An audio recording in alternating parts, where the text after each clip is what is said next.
Hey everyone, Eric Watson here, freelance writer, player of games, writer of words, recorder of videos, and a tabletop role-playing aficionado. With this video, I'll be ranking all 13 adventures from the 5e Adventure Anthology, Keys from the Golden Vault, published by Wizards of the Coast for Dungeons & Dragons 5th edition.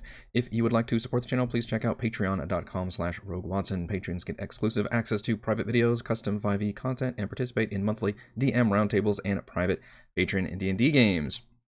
Hopefully you have already checked out my Roll20 review for Keys from the Golden Vault, in which I was very positive about the adventure anthology overall. I think heists are a perfect genre for D&D. What is a heist if not a dungeon crawl with a specific objective in mind? The in-game player handouts that the players can receive to plan the heist are all absolutely awesome, and the battle map art is actually full-color detailed battle maps, which is, I think, the first time we've gotten that in an adventure anthology since Tales from the Yawning Portal, I believe. I'm really positive about this anthology overall.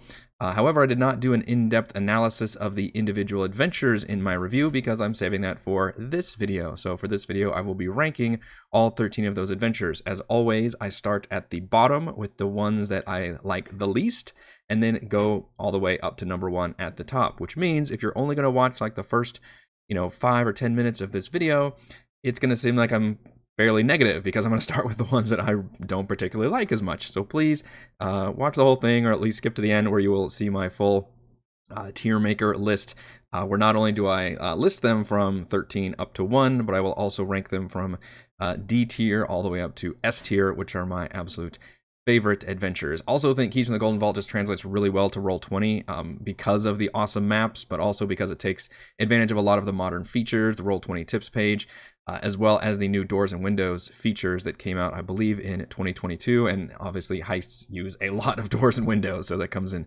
really handy. But I'll be showing all of these maps briefly in the journal entries and things. But again, if you want kind of the play-by-play overall of Keys from the Golden Vault, then you want to check out my Roll20 review. Here, I'm going to be looking at each of these adventures, and we're going to start with number 13, which in my opinion is the weakest adventure of this group, and was also the free adventure that Wizards included as a free download, I believe, on D&D Beyond, and that is Prisoner 13. Prisoner 13 reuses the Revel's End location from Rime of the Frost Maiden, and in Rime of the Frost Maiden, it was not a very good location. It didn't really have much to do with anything, and it was a big, empty, 10-foot square map. Unfortunately, not only did they basically reuse this map, there's actually a few differences. It's not literally the exact same map. There's very few differences.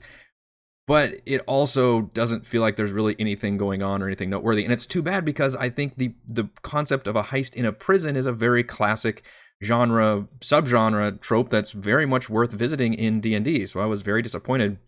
The only notable thing about it is I think the goal is to get information from a person. There's only 2 adventures where you're not trying to secure an object. You're trying to instead get information from a person. This is one of the 2.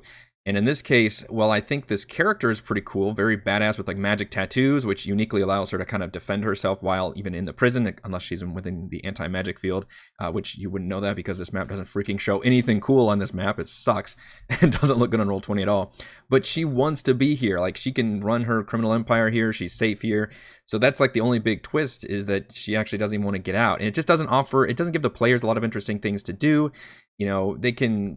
Getting in is actually relatively easy, and there's just, I just can't wrap my head around using this. And plus, I feel like it was such a misstep to just reuse the same location. And from what I gathered, it's used in the D&D movie, which is why they keep wanting to try to use this location. But they are, in my opinion, 0-2 for successfully using this prison location in a meaningful, interesting way for both the DM and the players. And that is why Revel's End is unfortunately my number 13 at the very bottom of this heist list, which also means if you're going to judge Keys from the Golden Vault just based on the free adventure, please don't do that because they get much better. And if you actually enjoyed this adventure for some reason, which please let me know in the comments if you do, because I'm not sure how I could ever see myself enjoying it without a lot of heavy work, they do get much better. In fact, in my Rime campaign, brief spoilers, I did use Revel's End in a Rime campaign, but I turned it into LV-426 from the Aliens movie, based on one of my characters having the Slod Host secret. And that was very cool and very nifty, but obviously very different than what the original adventure called for. That is my number. Hey, that's my number 13, Prisoner 13. How I just got that. All right, number 12, which is also a weak adventure in my opinion, is Axe from the Grave. And I have to remember which maps they all go to. I believe that's the Skalrang Conservatory. Axe from the Grave starts out really, really cool in that the quest giver is actually like an undead zombie of a rock star who is suddenly sprung to unlife from his rest because his prize loot was stolen from him from grave robbing halflings who were hired by somebody else. So it's a really cool start to it. You get the quest giver from like this undead dude. You have to track down the thieves, and then they give up the location. But then once you get to the location, it's super downhill because the whole thing is just a music hall that this noble has basically rented out his mansion for. It's very social heavy.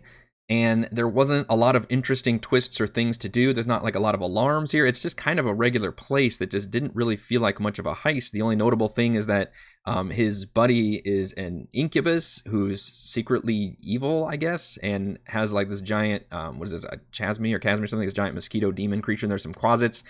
It's just kind of hanging around outside. It's the only thing that really even makes it fantastical. Otherwise, it's basically just a bunch of, young people, musicians, and it feels very... if you're really into social heavy or role-playing heavy adventure locations, and or if you have a bard character that specifically would love to get in character and maybe pretend to join the conservatory and do all that, but that still leaves kind of the other characters with not much to do. So this one is also one I'd love to know in the comments if you enjoyed it for whatever reasons and why, and how you could see it working in your group. But I know for me, this one I don't think works very well. It's slightly better than Prisoner 13 because at least it has some interesting things going about it, and it has certainly much better art quality. There are two very different artists on use here, Jared Blando and Mike Schley. One of them is the Schley that we all know, who's done maps for dozens of adventures, I think, by now, and the other one kind of does this interesting sketch art, which looks like it's drawn on parchment paper, and but it has full color and detail, so I appreciate it and I like it, even though it's a little bit different, and it's about half and half, I think, from both artists. But Axe from the Grave is my number 12 adventure. Number 11, and honestly, overall, those are the only two that I'm really pretty meh on, where I'm like, ooh, I don't like either of those. From here on out, I think I do like them, just to varying degrees, and some of them have more problems than others. And that is going to start with Masterpiece Imbroglio, which is the guild house, I believe. I should have been mentioning the levels for these. So Prisoner 13 was level 4, and Axe from the Grave was level 6. Masterpiece Imbroglio is level 5, so actually they're all kind of pretty similar level range so far. And honestly, the level ranges are not great. That's part of my review I read when I did my Roll20 review for Keys from the Golden Vault. Fortunately, the levels only go from 1 to 11, despite having 13 adventures, so we don't get any nifty like tier 3 adventures to play around with. Masterpiece Imbroglio takes place at a guild house. There's a bit more involved in the intro. We get to kind of interrogate a Thieves Guild member called the Agile Hand, who has stolen this magic sentient painting. And the heist is actually going to the Thieves Guild's base of operations and stealing it back, which is pretty interesting and cool. It's relatively mundane compared to some of the more fantastical locations and things out there, but I think that can work for a lot of groups if you want your adventure a little bit more grounded. And obviously in terms of traps and puzzles and secrets and things, maybe not puzzles, but secret doors and traps and alarms and guards, like this definitely has that and feels like it. Other than that, it's just kind of okay. The painting itself is kind of interesting. I wish it played a bigger role. And this is one that obviously takes very well use of having all the various doors and windows in place on this map, which is pretty nice to have. Otherwise, it's a little bit more forgettable than the others. I think it works just fine. And having the kind of good-sized Thieves Guild map is pretty interesting, but I guess I just wish there was a little bit more to it. This one is probably one of the easiest to just drop into any campaign, because you could put a simple Thieves Guild basically anywhere and have it work in any campaign, and it works pretty close to as written. So that is Master Imbroglio. That is my number 11 on my list, which brings us to number 10 is the level 7 adventure of Vidorant's Vault. This one is very similar to the Guild House, where it feels very easy to drop in. It's pretty grounded in general realism, and it just involves you stealing something from another thief, basically. A deal has gone sour between these two thieves, and one of them wants the thing that the other one stole. This is a very much looks like a Mike Schley map.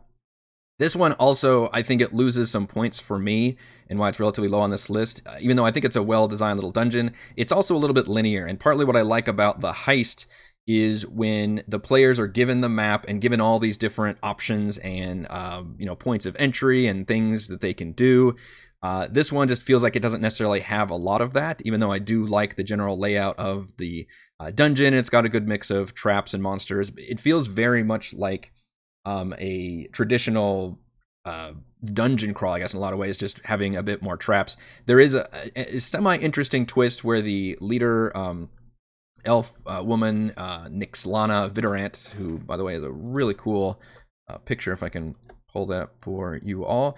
Essentially, she can catch you, and you can she can blackmail you, or you can blackmail her. There's a little bit of a cool twist in there, and that's something I do like to look for in these heist adventures, is what kind of curveballs can you throw at the players during the actual adventures, aside from maybe not knowing the full context of what they need to do. Maybe they only have like a partial map with information that's not fully there, or, that gets pretty interesting. But also, what kind of like twists and turns can you have at the players? And this one and the Guild House both feel pretty similar to me. Honestly, you could rank them probably either or in terms of them being basically just fine in every way.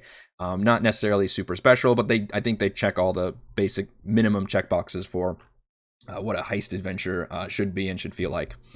Which means we're going to very much shift gears to one that feels completely different from a usual heist. And one that I think, unfortunately, still has some problems with it. This is number 9, Fire and Darkness, which is actually the level 11 adventure, I believe. Yeah. This one, the map is unfortunately what partially kills this one for me, honestly. You get to steal the book. This is level 11. You get to steal the Book of Vile Evil. What is it called? The Book of Darkness and Vile Evil Darkness, something. And the Book of Vile Darkness, and from an Ifrit, from the Ifriti's volcanic fortress, and it's full of monsters. It doesn't feel at all like a heist necessarily, except your goal is to go into a dungeon and steal a thing, which is how we linked all these together. So a lot of these so far have been non-hostile locations, I believe. Prisoner 13 is non-hostile. Action of the Grave is non-hostile. Imbroglio, that one is probably actually a hostile location with all the different thieves. And Vidorant's Vault, I guess that's considered hostile as well. Fire and Darkness very much feels like just a monster dungeon full of Dwergar and salamanders. There's a whole big prison yard, but you can see how horrible this map is because they try to have a sense of scale, which just doesn't work on a 5-foot square battle map. Poor Roll20. You can tell that these are 10-foot square grids that they have subdivided, and it is teeny tiny. I mean, I have to scroll out to even get a good look at this, but this would just be atrocious to try to move around in. Like, yes, we get it. You should have a grand sense of scale, but it's not like it's run by giants either. Like, this is kind of ridiculous. And it's too bad because the concept is kind of cool. There's a river of lava, and there's multiple points of entry, which I like to see. It checks a lot of the heist stuff out. But then you even get to the inside part, and it also feels like an old D&D module in the worst ways, which is these really long hallways with nothing going on. Like, it's just a bizarre level design that doesn't seem to take advantage of modern dungeon design whatsoever. And unfortunately, it's also a lot of empty rooms, which is too bad because I think the potential is here. It's got some cool monsters. That part where you can literally try to like fly into the river of lava, and there's a freaking beholder there as a guard. You obviously have to steal the Book of Vile Darkness from a Ifrit, and he's like on a throne room, and it's cool, and it feels cool in a very classic dungeon crawl way, and yet it has kind of the worst aspects of a classic dungeon crawl by just having some bizarre spacing issues with both the interior and exterior, and unfortunately on Roll20 especially, that just kind of kills this one for me. And yet even then I ranked it at number 9, so it's not like it absolutely plummeted in my listing, but I feel like this one could have been much better had they literally just tightened up this map a lot and maybe fixed up the actual design of it a bit. But that's my number 9 is Fire and Darkness, which at least it does feel very different from the other ones we just looked at. Number 8 is the level 3 adventure. This is Reach for the Stars, which I was actually pretty surprised. This is subverted any expectations I had. This is a classic mansion heist, but it's anything but, because the entire premise is that this person, you're trying to steal this book back, a ritual book, from a madman who has basically just lost himself to this far realm creature that has kind of attached itself to him, and it's all very body horror. It's all eldritch, Lovecraftian, and far realm horrors going on. There's cultists. It is, gibbering mouthers, and it feels like a nasty, dangerous dungeon, which didn't need to be, because it's just a regular mansion on the outside. So I thought that was a pretty cool twist.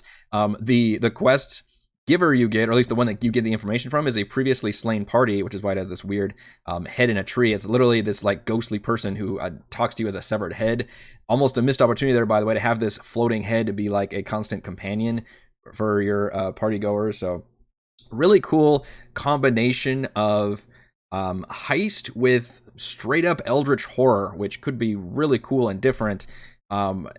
It's unfortunately, I think the main thing holding it back here for me is it's a low level. It's only level 3, so it doesn't go too hard into the potentials, because D&D has a lot of like really cool creatures and stuff you can do, but at this low of a level, it just kind of slightly teases those things, but does it in a funny way. Like the hook horror is actually like a butler who's been transformed, and so you can talk to him if you want to. Like there's some neat little D&D combinations there where I feel like this one could work pretty well, and I ultimately ranked it about middle on my list. This is not necessarily my genre, my wheelhouse, but I really respected what they did here, and the cross-pollination of genres I think really worked for me in the end for Reach for the Stars. That is my number 8.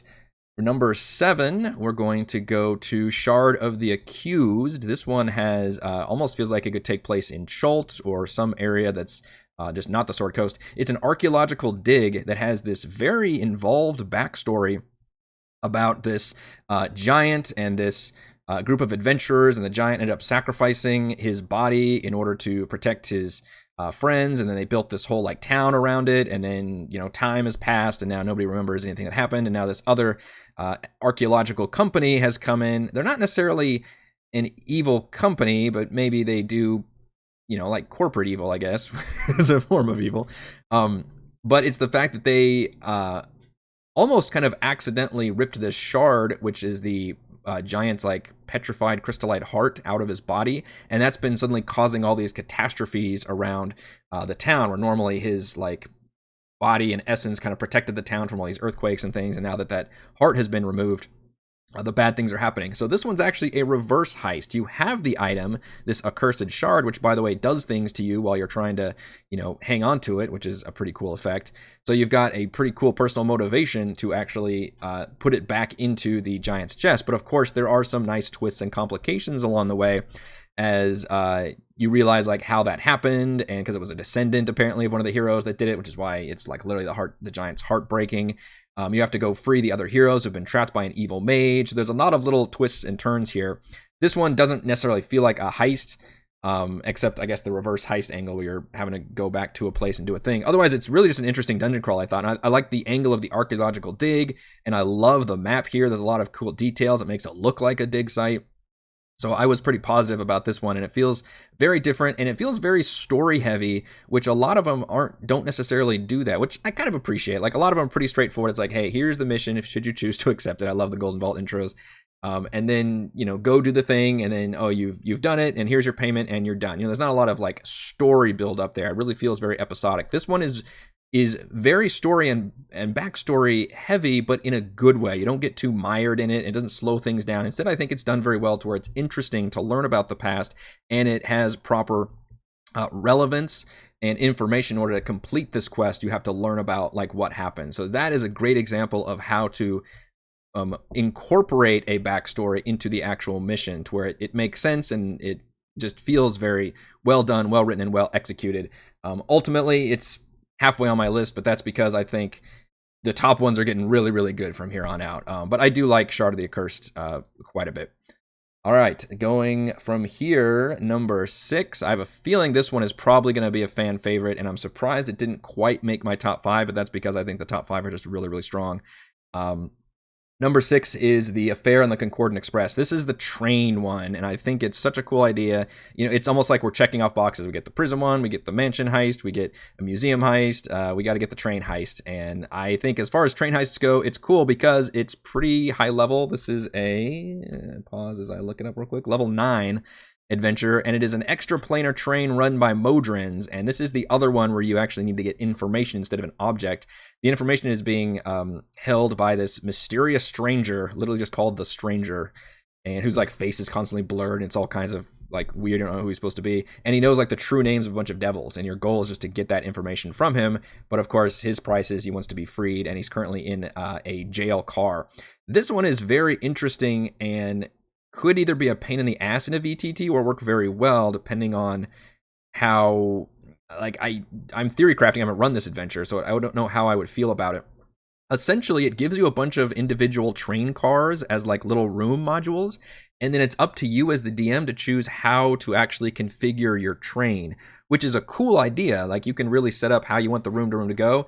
And in fact, there's little asterisks that say like, okay, this car, it has to be part of the adventure to really make it work, but the others are just, hey, if you want to use these as kind of random side things, then you totally can, which I respect the hell out of.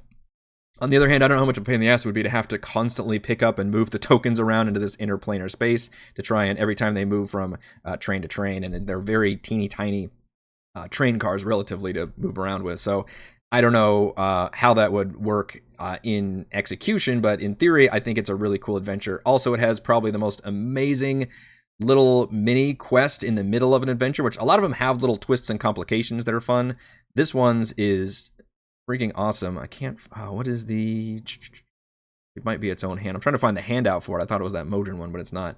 It has a let's see if I can, maybe it's down here. Sorry. Let's get the Mind Flayer detective called Ignatius Inkblot. Tell me that is the handout. Yes, this is the picture I wanted.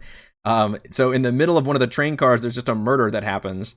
And it's a mind flayer with a full detective garb smoking a pipe, and a murder has happened. And the funny thing is, he even mentions the fact that it's got detect thoughts, like it can already know who it is, but he wants the players to solve the crime.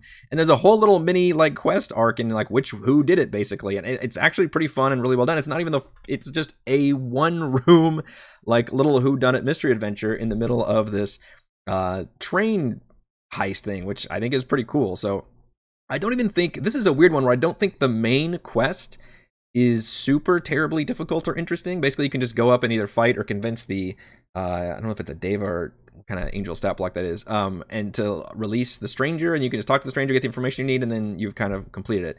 But there's a lot of little fun side journeys with the train, and I just think the train in general is a neat idea. I guess I kind of expected more from it because the idea of the train heist is such a neat one.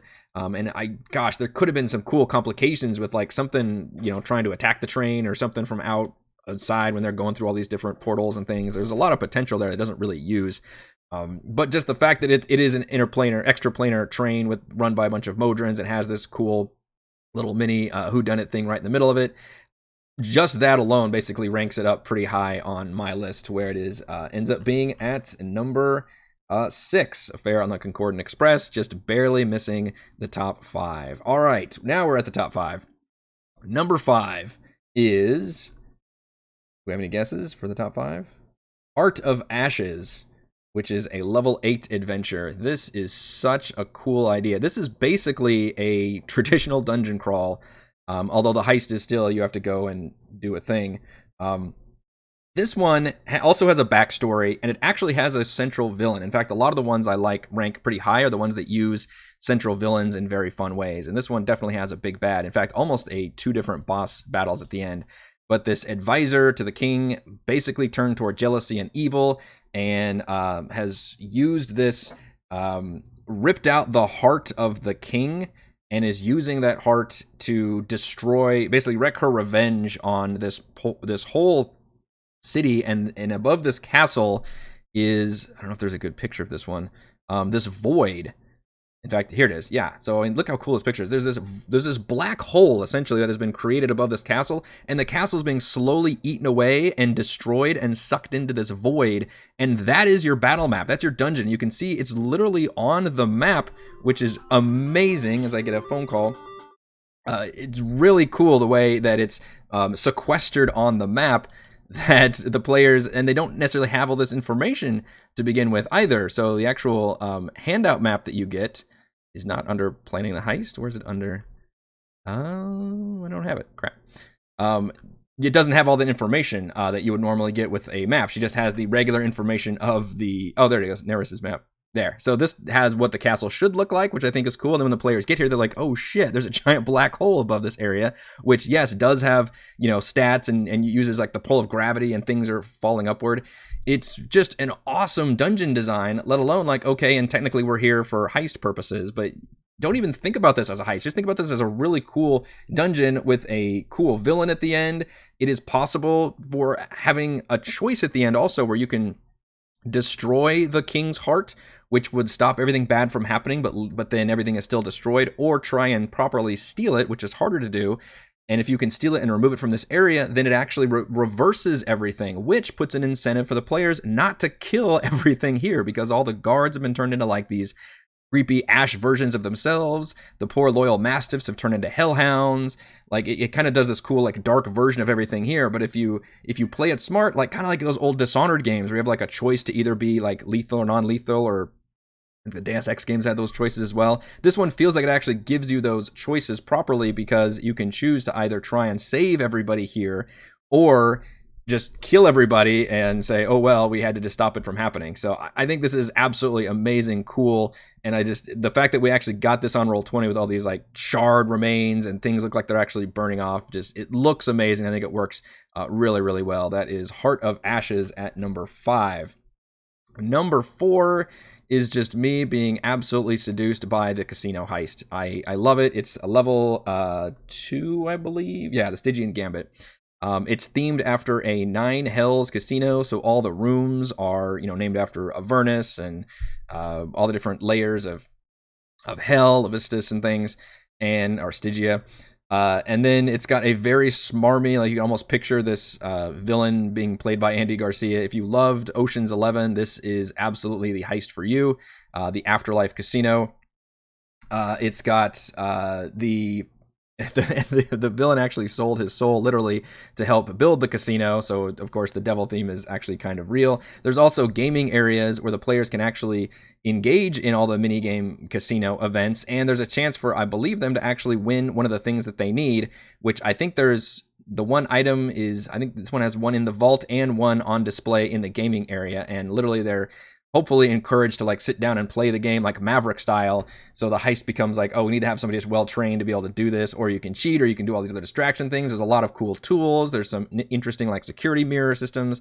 It really shows off, even at level 2, what you can do with a fun idea and a design. And the fact that it's in this giant cavern with this river Styx going through it and all this feels very cool and thematic in a cheesy but very fun way. And I love the smarmy villain who just feels absolutely like the villain in a heist movie. I love the Stygian Gambit. Absolutely awesome. It is my number 4. My number 3 is probably my favorite of the hostile dungeon. So all of these have either been generally non-hostile places where you would not room-to-room battle, and others are heist themed dungeon crawls. Like the Heart of Ashes one we did is absolutely it could be a dungeon crawl if you want to just fight your way through everything. Tockworks, Clockworks is tricky for me to say, but is also my favorite of the latter. It's very much a hostile location, and I think it is absolutely amazing. It is a deep gnome town that has been taken over by a certain Clockwork person who's gone like full-on Darth Vader. They've transformed themselves into part cybernetics, and they created a bunch of these automatons to help with the town. But then she's basically gone crazy, and the soldiers have kind of taken over to where most of the townsfolk have literally fled the entire town and sealed it off. And now your mission, should you choose to accept it, is to go in, steal the key, and then get to a failsafe area and activate the failsafe, which will turn off all the soldiers. And what you have is an amazing hostile town to where there's like people you can rescue, there's survivors, but there's also monsters everywhere, because it's in the Underdark, so you've got all these Underdark monsters, so it's a cool location, but also it's just filled with all these Clockwork soldiers you have to deal with. And on Roll20, not only do you get this, I mean, this is on the book too, but in Roll20 it works very well, where you get this overland map of the town that you can go around in. However, each of the important buildings also has interior maps, because one of the biggest problems with doing these kind of, city-based dungeon crawls is you're only given the city, and then it's up to the poor DM to have to supply all the maps for the interiors and all the other level designs. In here, That is not the case. We get all of these interior maps, and they all look great. There's, you know, taverns and power stations and security centers and a church, and it's really cool. The villain is really awesome, just a very cranky, like, cyborg. I like that you've got the important quests in mind to get the failsafe from her, and then also to go and activate the failsafe, and then it feels like you're, like, rescuing an entire town. Just absolutely incredible. I think this is awesome. Anybody running anything near the Underdark should absolutely run this, and I think as part of any Keys from the Golden Vault, this one should not be missed. It's really, really great idea, and I loved seeing it. It feels very D&D, and yet also with a heist, which is cool. All right, top two. We've only got two left. Number 2 is one of the higher level adventures. This is Party at Paliset Hall, is this map here. And this one is a palatial, which, by the way, I've been zoomed out for a while. This one is a palace in the Feywild, and your goal is to steal a necklace from this elf mage adventurer. I think she's actually an archmage stat block, who has been taken over, kind of similar to Reach for the Stars, where it's the thing you're stealing has been corrupting the target, and that's why you need to steal it to get it away from them. However, you're actually contacted by her husband because she's been acting funny, and she's been acting funny because the far realm creature, god, whatever, has kind of sucked her body into the diamond thing she's wearing, and instead a simulacrum is there wearing her face, and you have to deal with that. You have to steal the diadem. However, as soon as you steal it, it gets transported into the vault, so you have to go steal it from the vault. And also, by the way, she originally stole it from a group of hags who show up to crash the party towards the end. So it's got a bunch of really cool twists and turns. It feels like a, you know, social RP heavy adventure, and yet it's in the Feywild. There's some cool monster stuff involved. It's a really neat map, and it has just enough cool complications. I feel like this one almost perfectly balances. The only one that does it better is than my number 1. Perfectly balances a non-hostile location with all the cool heist stuff you would expect, and has a lot of really interesting twists and turns. And the whole Fey theme just reminds me of something like Carnival Row, where it's fantastical, but it's not like dangerous from the outset like some of the others are, where it's not meant to be a dungeon crawl necessarily at all, but still has some cool creatures to fight. And there's an interesting part where you can get sucked into the realm here, which is a little kind of sidebar map, and you have to help her like fend off all these invisible stalkers, and maybe you have to fight her as a boss battle because she doesn't trust you, and she's thinks that you're agents of this creature trying to take her over. So all that angle is very, very cool. I think this is a fantastic adventure, one that I didn't know I would realize I would like going into it, because I'm thinking, okay, a palace party at the Feywild, that's probably not my thing. And then I read it and I was like, this is just really well done, very well executed. I was surprised by how much I loved this one, and it just does a great job with the storytelling. The RP feels very good without being too, you know, overwhelming or anything. So absolutely awesome. Thumbs up to Party at Paliset Hall, which leads us to my number 1 adventure. And guess what? It is the level 1 adventure. When I started doing this ranking video, you know, I put each one down there and say, I go in order when I'm reading through it, and I say, okay, is this one better than that one? Is this one better than that one? And eventually I get my 13, and I might do a few adjustments afterwards and go back and revisit. And in the end, nothing was better than the Murkmire Malevolence, which is just a testament to how wonderful this one is. It's you're stealing an eldritch egg from a museum, and everything about it works very well. It's only level 1, and yet it doesn't baby the players. It feels the most like a, you know, Mission in Dishonored or Deus Ex or Hitman or something, where there's moving pieces and the party are they're rewarded for staking a place out. There's a point where they can go to a party beforehand and really scope everybody out and talk to people and look at the security systems. They can wait out in the bathrooms, and then that night they come out and there's only, you know, the patrolling guards. There's an animatronic Allosaurus that they can magically hotwire in order for it to go on a rampage, which has to be a reference to Night of the Museum. And then the actual egg has a chance to, first of all, it does like eldritch creepy things around it, and then has a chance to hatch if they take too long, and ends up bursting into, like, I think it's an Ankh egg stat block. Just everything about this works amazingly well. It was such a good, because this is the first one I looked at. I never looked at the Prisoner 13 to begin with. I looked at this one first, and it put me in such a good mood for the rest of this book that it's interesting that none of them quite made it better than this in my mind, and yet this is such an awesome adventure. Maybe one of my favorite all-time level 1 adventures, specifically because of just how well it works, how it doesn't baby the players, and how it just checks all the important boxes for running a really awesome heist that has all of the heist things that you would expect to have, the casing the joint, and the dangerous object, and the complicated twists, and some social reasons to socialize with people, reasons to get stealth and subterfuge and make sure to know the layout and have to do a little bit of combat here and there. Like, it does everything, and yet it's only level 1, which is absolutely incredible. So that is my #1 favorite adventure from Keys from the Golden Vault, is the Murkmire Malevolence. So that brings us to our full ranking, which I will show you right here.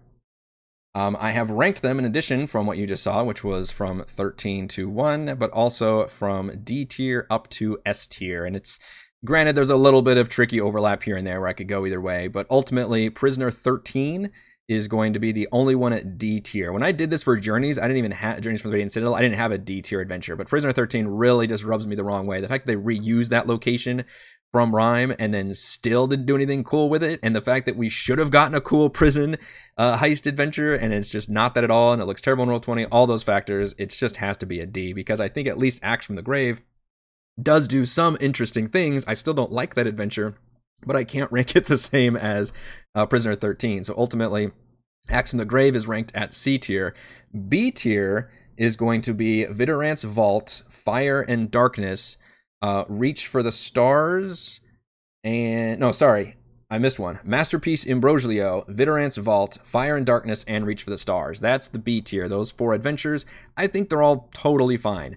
They're not the ones I'm most excited about. I think they would all require some more interesting adjustments to be able to run effectively, but I could see myself possibly running those if I was in the mood for that theme and I was willing to put in the work to fix them up.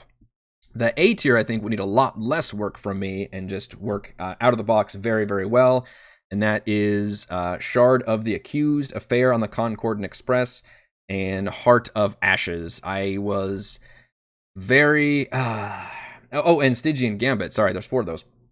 I wasn't sure on some of those on the S and A tier, but S tier are basically perfect for me. They require no work. A tier, maybe a little bit of work here and there to operate it at the full level I would want it, but I could easily run any of the A tiers and be pretty satisfied with it. S tier are absolutely phenomenal. They're the best of the best. I would pretty much run these as written, which is Tockworks, Clockworks, Party at Paliset Hall, and Murkmire Malevolence. I think are all just absolutely amazing. But in general, anything that's B or above gets a thumbs up from me. I think this is a very, very strong anthology. And I've generally liked a lot of their anthologies. I enjoyed Candlekeep Mysteries, and that one included a lot, 17 adventures. I enjoyed Journeys from the Radiant Citadel. I think Keys, this may be recency bias a little bit. I think it may be my favorite just because the heist theme works so well in D&D. It's way easier to drop these into any adventure than it was for Candlekeeps or for Radiant Citadel. I like Golden Vault as a overall group patron, and probably most importantly, it's got the full color battle maps and the visuals that look very well in Roll20 compared to the other adventure anthologies. So for all those reasons, I really enjoy Keys in the Golden Vault overall, but especially those are the adventures that I love most of all. All right, thank you all for sticking around. If you've watched this entire video to its fullest, my ranking video, please let me know in the comments below what your thoughts are for the individual adventures and which ones particularly that you enjoyed. Shout out, as always, to my patrons, Platinum patrons, Joe, Will, Thomas, Stan, William, Brandon, Genocider, David, Eclectic, Roleplay, Roll, Christopher, Brian, William, David, Corey, Koa, 1337, Matthew, Big Nut, John, Chris, Scott, Gene, and Eric, and Gold patrons, RPG, Papercrafts, Pretty Boy, and Yuma, Marcus, the Lizard, Lion, Sam, Lippy Spuds, Jerome, Nathan, Fast Like a Tortoise, Scott, Refus, Carolyn, and William. Thank you all very much for your support.